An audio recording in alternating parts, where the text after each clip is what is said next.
Chapter 22. The Clerical Dwarves. Part 2. The tavern's warmth contrasts sharply with the cold that presses in against the stone walls. The flickering hearth throws shadows on the faces of the group as they sit, waiting in quiet anticipation. Lucas, Mina, and Thomas are still trying to process the unusual encounter with Torgar, Durnak, and Grimbar. The tavern door swings open, and in steps the trio of dwarves, their presence commanding attention as they move with deliberate confidence.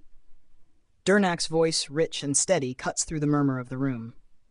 "You've been waiting long enough. Apologies for the delay."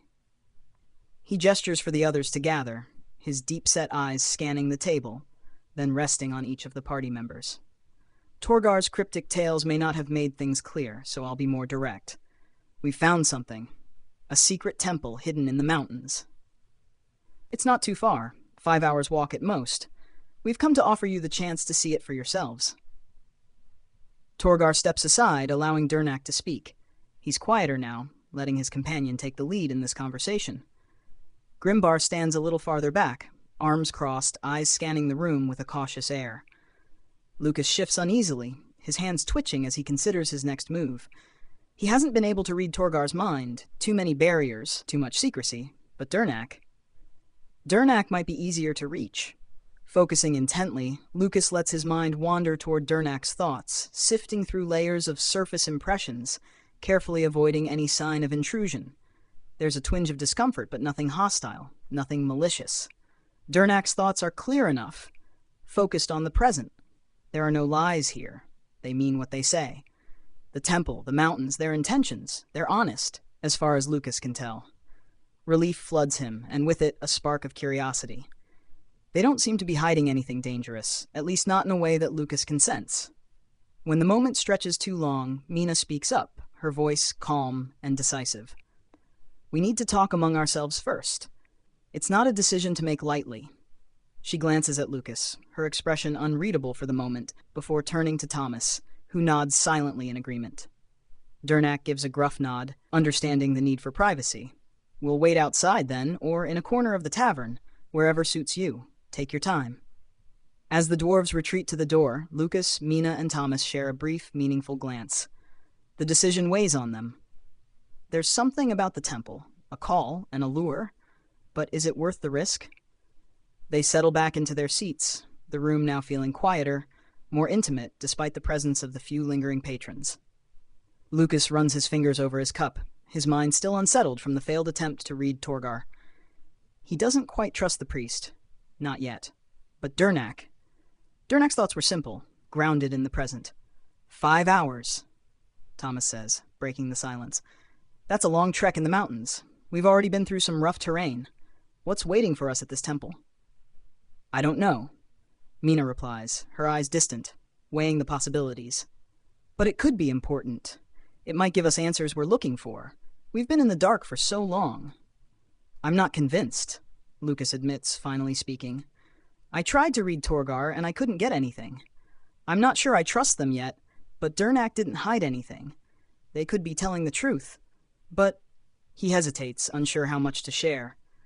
"What if this temple is part of something bigger we're not ready for?" Mina looks up, her expression softening. "I agree, but we've come this far. It's a risk either way. If they're genuine, then this could be a breakthrough for us." Thomas crosses his arms, leaning back in his chair. "If we go, we need to be prepared. For anything. But if we don't go, we might miss something crucial." The silence lingers again as they all consider the choice. Their fates seem tied to this journey in ways none of them fully understand yet. Finally, Lucas looks to Mina and then Thomas, meeting their gazes. "Let's do it. We'll go, but we keep our guard up. And if anything feels off, we leave. No second chances." Mina nods, determination in her eyes. "Agreed."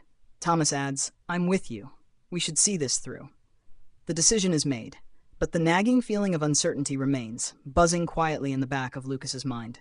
He just hopes it won't be too late when they uncover whatever lies hidden in those mountains. They rise from the table, steeling themselves for what comes next. The dwarves are still waiting by the door, their faces unreadable but patient. The journey to the temple is about to begin. The decision has been made, and with a sense of purpose, Lucas, Mina, and Thomas approach the dwarves once more. The air feels heavier now, the weight of the journey ahead pressing down on their shoulders. "We'll follow you," Lucas says, keeping his voice steady, "but give us a moment to grab our things." Durnak, who has been standing near the door with his arms crossed, nods. "Of course. We'll be waiting outside, by the edge of the plateau. No need to rush." With that, the party heads upstairs to collect their belongings, each one gathering the essentials for what could be a long and dangerous journey. The weight of the pack feels heavier on Lucas's back now, as the promise of the secret temple draws closer. His mind buzzes with the uncertainty of what they're walking into. Within minutes, they're back on the main floor, joining the dwarves who are ready to depart. The tavern's low hum of voices, clinking mugs, and the crackle of the fire fades behind them as they step outside into the crisp mountain air. The plateau is a busy place, as always. Merchants cart their goods across the wide stone path. Dwarves, some hardened by years of travel, others fresh from distant lands, move through the crowd carrying crates and chests. There are tourists, too, most looking out over the vast expanse of wilderness and the looming mountains, while guides shout to one another, organizing the day's trips. The dwarves lead them through this bustling crowd, weaving between carts and people, until they reach the edge of the plateau. It's quieter here, more isolated, with only the sounds of distant birds and the wind whistling through the crags of the mountain. "We'll follow this path," Durnak says, pointing to a trail that snakes down through the wild expanse ahead. It's not hidden, but it's dangerous. Not many venture that way. Too much wilderness, too many creatures. It's not for the faint of heart. The group moves forward, stepping onto the narrow path. To the side, the cliff drops sharply, and the wilderness stretches out in all directions, wild, untamed, and ominous. The trees seem thicker here, the foliage darker. There's an unsettling energy in the air, as if the mountains themselves are watching. As they make their way deeper into the wilderness, the path becomes more treacherous. Loose stones and gnarled roots trip them up. It's clear that this is no well-maintained route. It's wild, raw, and unforgiving. Then, as if summoned by the oppressive silence of the wilderness, they hear the growl. At first, it's distant, but it grows louder, closer. Within moments, the first of the creatures bursts from the underbrush, a hulking, misshapen beast, its yellow eyes gleaming with hunger. The group reacts instantly, drawing weapons and positioning themselves for the battle. Mina is already in motion, her sharp gaze scanning the surroundings for any signs of danger. Thomas's eyes narrow, and his giant fists tighten as he steps forward. Lucas's hand hovers over his blade, ready to summon flames if needed. The creature charges with surprising speed, and the battle erupts in a flurry of movement. Durnak and Grimbar swing their axes in unison, carving through the beast's thick hide. But Lucas, his mind racing with the adrenaline of the fight, feels a sudden shove from behind. Grimbar. It's swift, unexpected. One moment, Lucas is standing firm. The next, he feels the edge of the cliff under his boots. With a surge of panic, he stumbles back, almost losing his balance. But Mina is there, always ready. In a flash, she moves with a practiced grace, her foot connecting with Grimbar's chest, sending him stumbling backward. He crashes to the ground, stunned but not entirely out. Mina's expression is cold as she watches him crumple to the ground. "Not today, Grimbar," she mutters under her breath. With Grimbar momentarily incapacitated, Lucas regains his footing, his heart pounding in his chest. The wild creature, distracted by the chaos, is still a threat, but the party is focused now. They finish the battle with quick, decisive strikes, taking down the beast with the combined might of their group. As the creature falls, a tense silence settles over the clearing. The party breathes heavily, glancing at one another to ensure no one was seriously injured. But it's not over yet. Grimbar lies unconscious on the ground, his face twisted in pain from Mina's blow. Durnak steps forward, his face hardening. "What happened?" he demands, his eyes flicking from Grimbar to the others. "Why did he attack?" Lucas eyes Grimbar warily. The truth is, the attack felt deliberate. A betrayal, but why? What was Grimbar's motive? "We need answers," Lucas says, his voice steely. "Once he wakes up, we'll find out what he's really after."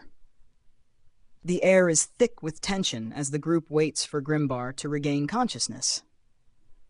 There's something more to this mission than the dwarves have let on, and Lucas can feel it in his bones. But for now, they wait, ready for whatever comes next. The group gathers around the unconscious Grimbar, who lies motionless on the rocky ground. They sit in a loose circle, eyes flicking back and forth between him and the surrounding wilderness, keeping a watchful eye on their surroundings. The tension in the air is thick, something is off, and they all feel it. Lucas, his eyes still narrowed in suspicion, kneels beside Grimbar, watching for any signs of movement. As the minutes drag on, Grimbar stirs, groaning as his eyes flicker open, disoriented at first. He blinks rapidly, his gaze darting from one face to another, his expression quickly hardening when he realizes the situation. He's surrounded, and there's no escape. Torgar steps forward, his voice cold and commanding.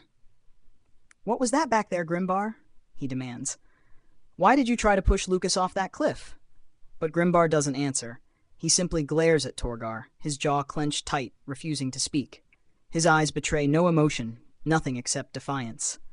The silence stretches for an uncomfortable moment, and the party exchanges uneasy glances. Lucas, sensing the tension and wanting to get to the heart of the matter, steps forward. He glances at Torgar, then at Grimbar. The anger in Torgar's eyes only fuels Lucas's resolve. Without a word, Lucas closes his eyes, focusing on Grimbar's mind. His pulse quickens, his senses sharpening as he reaches out, feeling the vibrations in Grimbar's thoughts. The connection is brief but telling. He hears Grimbar's internal monologue, fear, anxiety, and an urgent warning not to speak. "Don't say anything. They'll know. I can't. I need to stop them. The temple. I have to stop the cult. I can't let them continue. It's too dangerous. I can't." Lucas pulls back slightly, his thoughts racing. He opens his eyes, locking onto Grimbar, whose face has paled as if he can sense that something was just taken from him. He feels exposed. "What you're hiding, Grimbar," Lucas says evenly. "I know what you're thinking. You're afraid. You're scared of something. Something about the temple." Grimbar's eyes widen briefly, but he quickly tightens his lips, refusing to give anything more away. Torgar narrows his eyes, a mix of suspicion and growing anger evident on his face. He steps forward, his voice a low growl. "You'd better start talking, Grimbar. If you don't, we'll leave you here to figure it out on your own." Grimbar's eyes flick from Torgar to the rest of the group, then back to the rocky ground beneath him. There's a long, painful pause. Finally, he speaks, his voice gruff and laced with bitterness. "Fine," Grimbar mutters. "You want the truth?" He pauses, swallowing hard, then continues in a low voice that's barely above a whisper. "I'm not part of the same cult as you. I'm with the one that opposes the temple." He spits the words as though they're a poison he's forced to swallow. "The one that's hidden in those mountains. The one you're so damn eager to reach." The revelation strikes like a blow. The party's collective breath seems to stop for a moment, as if they've all heard something they weren't prepared for. Dernak's eyes widen, a sudden clarity dawning on him. Torgar's anger flares, but there's something else there now, fear. His brow furrows, his fists clenched. "The cult opposed to the temple," he repeats slowly, as if testing the words in his mouth. "So you've been sent to stop us, then?" Grimbar doesn't answer directly, but his stiff posture speaks volumes. He's not proud of this. In fact, he's afraid of it. Dernak, his face now full of realization, turns to Torgar, his voice more cautious than before. "Torgar, I understand now. It's the legend, isn't it? The one tied to the temple, and to Lucas. This makes sense." Torgar doesn't respond immediately, his eyes still locked on Grimbar. His mind is clearly elsewhere, processing the weight of the situation. Finally, he shakes his head, as if snapping out of it. "Enough talking."